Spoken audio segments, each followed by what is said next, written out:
Want to help the channel?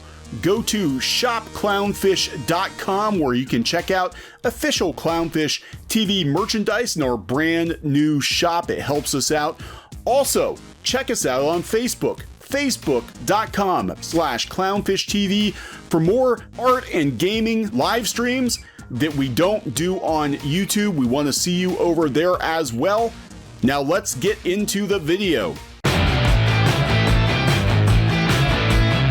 Hey guys, welcome back to Clownfish TV. This is Kneon, and I am going to do a quick update on the Dynamite Entertainment situation. So I think Nick Barucci is going to have to go shopping on Amazon for a pair of knee pads, because he's going to be on his knees for a very, very long time. And I want to talk about the situation with Dynamite, do a follow-up on it. Dynamite, if you haven't heard, decided to pull down their Cecil cover. They were doing a Cecil cover, which I guess is the straw that broke the camel's back for a lot of creators working at Dynamite in regards to their comfort level, I guess we'll call it that, with Dynamite working in and around Comicsgate creators. They apologized, kind of. They pulled the cover down. And I'm not going to tell Dynamite what to do with their business. It's really none of my business. How they operate their business, who they want to work with, who they want to listen to. But what I will say is that if Dynamite did this to appease a Twitter outrage mob, it's not going to work. It's not going to work. It doesn't matter how much or how often you apologize. The fact is that your peers have tried and convicted you. They've decided that you're too chummy with Comicsgate for their liking, and whether it's today or tomorrow, Dynamite Entertainment will be canceled. I guarantee it. No apology will ever be enough. No one's going to trust you anymore. They're not going to work with you. They're going to remember this for years to come. Anything you do, Dynamite, is going to be filtered through the lens of, well, remember that one time Dynamite used to work with Comicsgate creators? They're basically Comicsgate. We saw this happen with our friend Peter Samedi at Alterna Comics. Now, I've known Peter, since before, he got into trouble with the comics media, being called an alt-right Yahtzee, being called Comicsgate, even though he was publicly neutral. The comic book situation is so toxic right now. The industry is so toxic that if you are neutral, you are effectively Comicsgate to these people. And Dynamite went one step further, and they openly worked with people who were associated with Comicsgate, and then they backpedaled within, hours? Hours of being called out by the media. It's not going to be enough. I'm not going to wag my finger or anything at Dynamite. Look, they deal with a lot of licensed properties, and I will tell you, just my own research on Twitter, just digging through a couple of tweets, I saw that people were making thinly veiled threats in Dynamite's direction about, gee, wouldn't it be a shame if we went to your licensor and we told them that you were working with this hate movement? Wouldn't that be awful?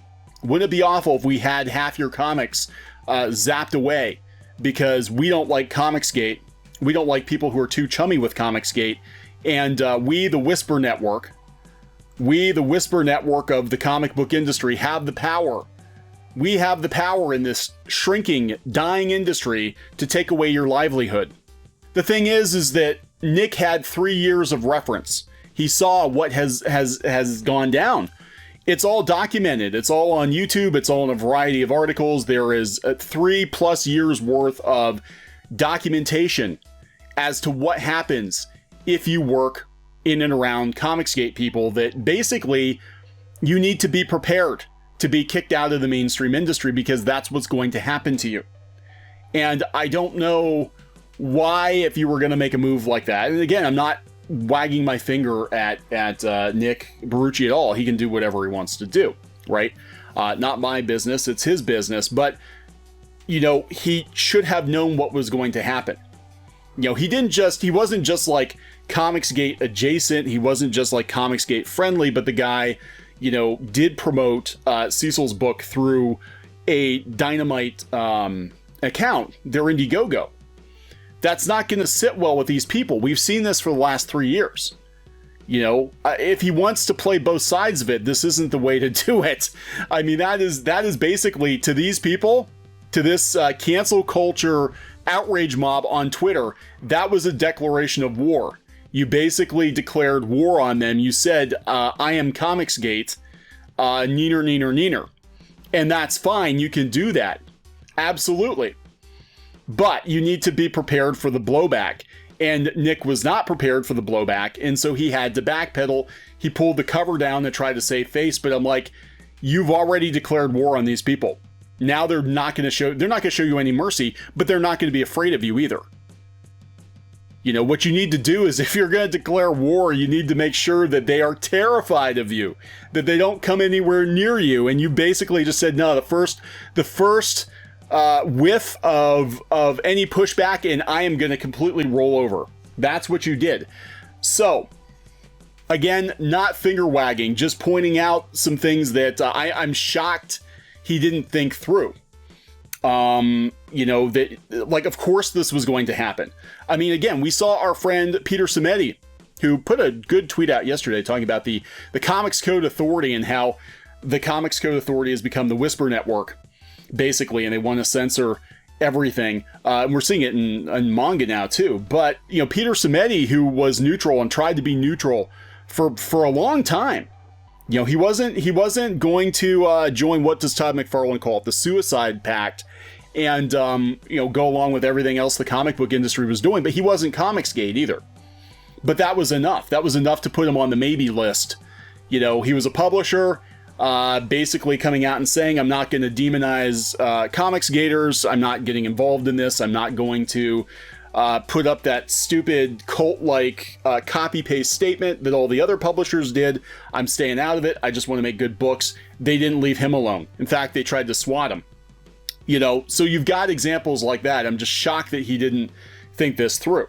Because if you're going to do it, you do it and you stick to your guns, because there's no turning back. Nick, you can't go back. They're not going to take you back. They're already conspiring against you. They're trying to case build against you. You are already Comicsgate in their minds. It doesn't matter what you say or do at this point. Dynamite Entertainment is going to be viewed as a Comicsgate publisher from here on out. They will make sure of it. They will write multiple hit pieces connecting Dynamite Entertainment to Comicsgate. You know, I don't know what he was thinking. You can't go back. You can't go back. Not with the industry being the way it is. Should it matter? People should be able to do whatever the hell they want to do in comics, but it is a very polarizing industry right now. So anyway, that's enough of my hot take on this. You know, I can't fault the guy, because again, his business connections and endeavors were jeopardized, I'm sure, because of this. You know, I'm just surprised that he wasn't prepared for the blowback. That's my thing. So this is coming from Bounding into Comics. Dynamite Comics announces Cecil's big cover canceled after targeted by social media campaign involving a lot of people in the Whisper Network. Dynamite Comics announced they would no longer be publishing Cecil's big cover in a variant cover for the upcoming Vengeance of Vampirella #1 series. The comic book publisher had recently announced the variant cover and launched an Indiegogo campaign on July 17th. So like a couple days. At the time of the writing, the campaign had raised $9,000. I think it was over 10 before they pulled it. Dynamite Comics made the announcement that the project was canceled on Twitter with a quote from Dynamite publisher and CEO Nick Barucci. Barucci wrote, in speaking with Cecil, neither of us realized the cover would be so polarizing. What? We discussed and are not moving forward with the cover or the campaign. Now, he didn't really apologize, but he backpedaled, and it's the damage is done, dude. You're already in their minds. Dynamite Comics is already a Comicsgate publisher. On the Indiegogo campaign, they also provided an update. That update reads, we've discussed with Cecil and we're no longer moving forward with the campaign. All current orders will be canceled and refunded. Thanks for the support. The cancellation comes after a social media campaign involving a number of current and former Dynamite Comics freelancers, including Gail Simone and Mark Russell. However, the social media backlash against Dynamite Comics... Oh, this is interesting. However, the social media backlash against Dynamite Comics appears to have been started by Black writer Kwanzaa. Kwanzaa apparently started it. I'm sure a lot of other people were talking about it. He took to Twitter to call out everyone in the comics industry following Dynamite Comics' promotion of the Indiegogo campaign on Twitter. He wrote, "I'm only saying this once. Everyone in the comics industry who knew that Dynamite Entertainment is supporting Comicsgate needs to stop with the back channel blind eye fence-sitting bullshit because of his associations with Nick Barucci or checks from this publisher." He then accused unnamed individuals of harassing and threatening individuals without providing any evidence. He said the women, BIPOC and LGBTQIA in comics who they target don't get to choose. We've been harassed, threatened, and doxxed because of these MFers who Dynamite is blatantly promoting. Now, Kwanzaa has been, he is probably, I would say, OG anti-Comicsgate. He was in on the ground floor like 3 years ago. So Kwanzaa's very, very angry. He's very angry. So he put up a "Say No to Hate, Dynamite Entertainment." Now, Kwanzaa has been railing against Comicsgaters again for years. This doesn't surprise me at all. So Gail Simone, of course, jumps in. Gail Simone, who is part of this Whisper network, of course she jumped in. But yeah, they just keep going. This is going on and on. Then we had a bunch of people leave. Now, that is Bounding in the Comics version of it. Their version, of course, is going to be different than other people's versions. If you go out to Gizmodo, for example, formerly IO9, I don't even think it's IO9 anymore, they've got the copy paste. Now, this is where it gets interesting because this is where it escalates, and we've seen this before. Again, there are years of documentation. Years of documentation that this is how the Twitter outrage mob works with the media to bully people into doing or not doing what they want. So, the very second paragraph of this article from Gizmodo: Comicsgate, for those blissfully unaware, is yet another loosely organized campaign of people railing against what they see as forced diversity in the industry. It, of course, happens to involve a lot of online harassment of progressive creators. Go to Screen Rant's article. Also, the second paragraph: if you ran a plagiarism checker on these two sites, it might actually turn up plagiarism. Comicsgate, a comic book spin-off from Gamergate, that's not true, actually, is a campaign organized against what they perceived as forced diversity. God, this sounds almost identical. Copy-paste.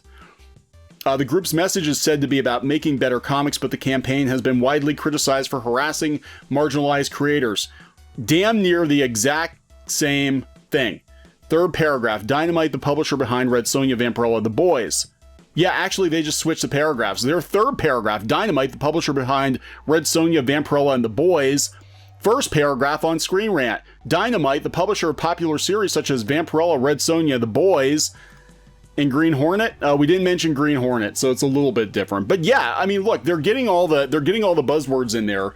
I would not be surprised if several journalists from these sites, including Bleeding Cool, if all of these people got together back channel in a Slack chat somewhere. I know there are journalists. You want to talk about Whisper networks, these journos for all these pop culture sites, these comic book journalists, they have chat rooms too. They have Slack channels, and they're all colluding. And this is why you see all these articles come out in succession. Boom, boom, boom, boom, boom. And it all sounds the same.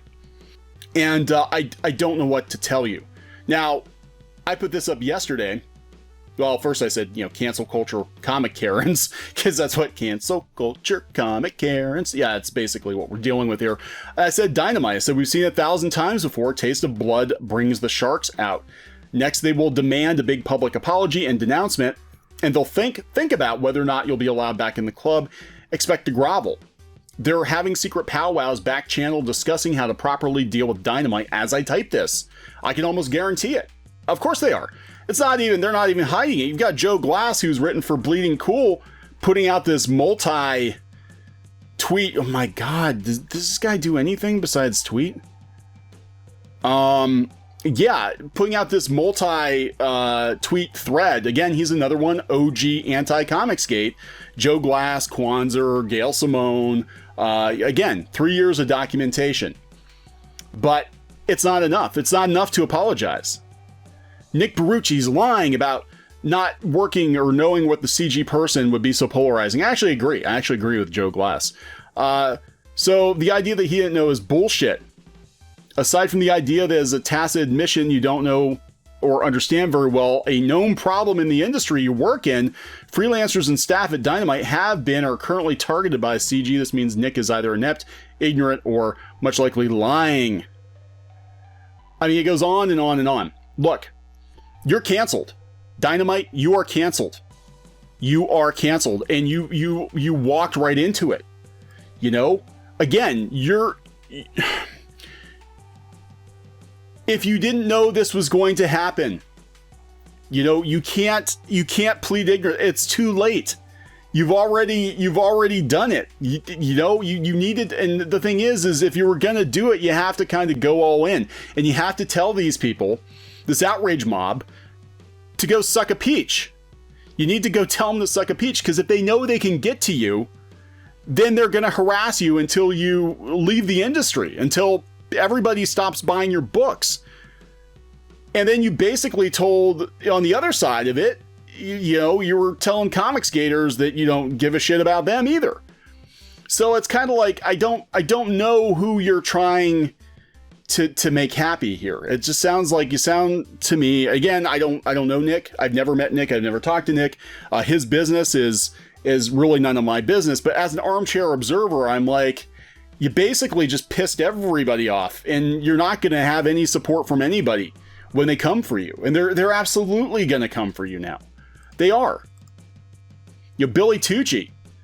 You know, Billy Tucci's got a pair of brass balls. He's like, you will never find me saying a bad thing about anyone in comics. I will never bend the knee to your cancel culture fascism or attempted gatekeeping. I'm an indie comics creator, and you don't matter enough to ever cancel me. I'm She Strong and Fury Strong, Neocode Comics, Code Authority, hashtag Peter Samedi, same thing. Now, I don't think either one of these gentlemen formally call themselves Comicsgate. But we see what happens when you backpedal even a little. We saw what happened with Sean Gordon Murphy. Sean Gordon Murphy, you know, he wanted the Comicsgate money, but he didn't want to walk through the hot coals to get it. And as soon as there was pushback, he kind of, you know, wussed out too. But Dynamite, like, dude, I'm sorry, you had to have known. You had to have known. And they're not going to stop. This isn't going to stop them. This isn't going to stop them at all. Now they know they can get to you. They know they can make you do whatever they want, that you're going to have to dance. And it doesn't matter how much you dance. They will bring this up 5-10 years from now. Do you remember that one time Dynamite was really chummy with Comicsgate? Yeah, we remember. That's assuming there's going to be a comic book industry, a mainstream comic book industry in 5 or 10 years. I'm not convinced there's going to be. I think the direct market as we know it is going to move on. You know, it's going to go the way of the dinosaur, and we're going to have graphic novels and all that. But yeah, I don't know. It's sad. It's sad that you have to worry about cancel culture. You know, it's sad that people who barely work in the comic book industry have this much sway over people who've actually made millions of dollars in the comic book industry, that they can get them to buckle this quickly. But it shows how fragile comics is right now. It does. So I wish Mr. Barrucci the best of luck. You're going to need it. Like I said, you might want to invest in a good pair of knee pads. Heard they're on sale on Amazon. We'll talk later. Hey guys, thanks for watching Clownfish TV. Please consider supporting the channel. Go to clownfishsupport.com. That's clownfishsupport.com. And if you want to join our community, go to clownfishtalk.com. That's clownfishtalk.com. Please subscribe, ring the bell for notifications. We will talk to you next time.